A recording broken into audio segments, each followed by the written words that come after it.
And I'm going to keep saying it. I'm going to keep saying that Liathomas is a dude.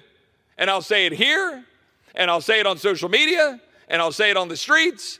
And if they dare try to stop me, that's what the First Amendment is all about. And we're going to stand up and defend that. And we're going to stand up and defend normalcy.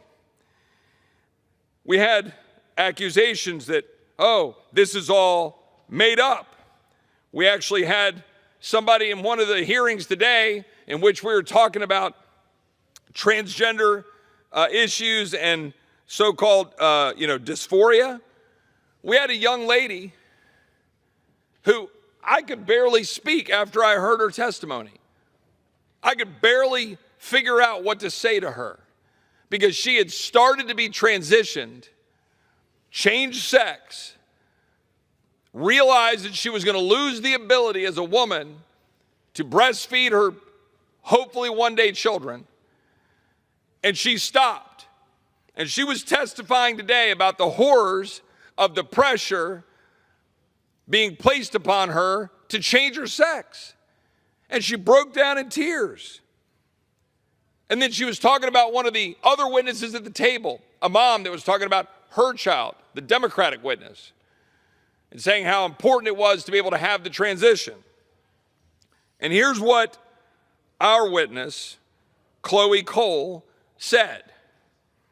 Quote, "I understand that Mrs. Reynolds is scared for her child. And I just want to set the record straight that I don't hate her. I don't think anyone in this room hates her.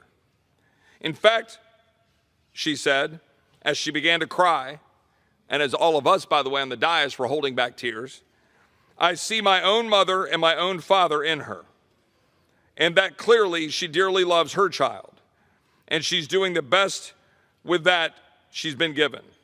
And unfortunately, it's not much. And for that, I'm sorry." She remained emotional. She continued, she said, "I think every parent deserves the utmost grace and guidance with how to help their child.